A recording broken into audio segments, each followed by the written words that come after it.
इंसान बनो। इमोशनल कहानी। एक दिन मैं अपने दोस्तों के साथ फेमस लस्सी की दुकान पर बैठा था। हमने लस्सी का ऑर्डर भी दे दिया था।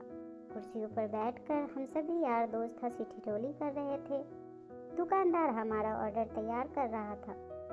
तभी वहाँ पर एक बूढ़ी लगभग 74 से 75 वर्ष की औरत आकर खड़ी हो गई।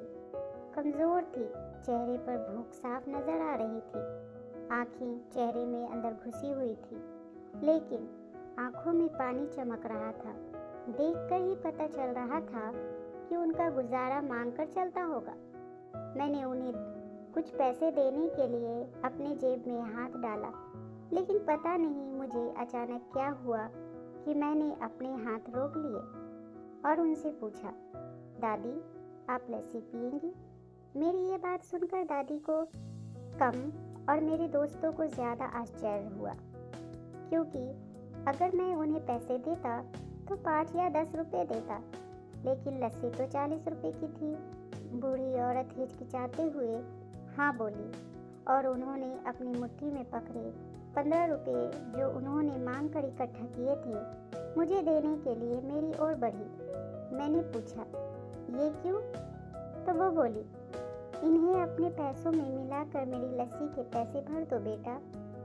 उन्हें देखकर मैं पहले ही भावुक हो चुका था, पर उनकी बात सुनकर मेरी आंख और मेरा मन भी भर आया। मैंने दुकानदार को एक लस्सी बढ़ाने के लिए कहा। मैंने दादी के पैसे नहीं लिए, इसलिए उन्होंने अपनी मुट्ठी वापस बांध ली। सबको लस्सी दे दी गई। मैंने अपनी और दादी की लस्सी के गिलास उठाए और एक दादी को दी। मैं और मेरे दोस्त कुर्सी पर बैठे थे और दादी वहीं पर हमारे सामने ज़मीन पर बैठ गई। मैं अपने आप को लाचार और गरीब महसूस करने लगा, क्योंकि दुकानदार मेरे दोस्त और बाकी के ग्राहक कहीं कुछ बोल ना दे, इसलिए मैंने बेचारी भिखारी दादी को कुर्सी पर बैठने के लिए नहीं कहा। मुझे घुटन सा महसूस होने लगा। मैं खुद को घुटन सा महसूस करने लगा। मैं कुर्सी से उठा और दादी के पास ज़मीन पर बैठ गया। ऐसा करने के लिए मैं आज़ाद था और इससे किसी को कोई परेशानी हो, इसका भी कोई प्रश्न था ही नहीं। मेरे दोस्त बड़े अजीब नज़रों से मेरी तरफ देख रहे थे।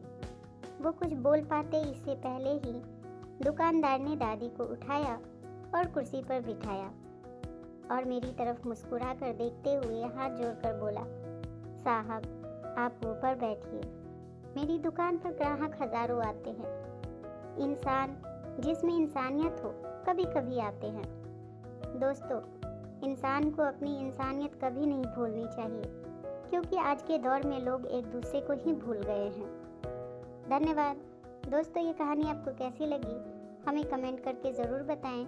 चैनल पर नए हैं तो प्लीज़ लाइक और सब्सक्राइब करें।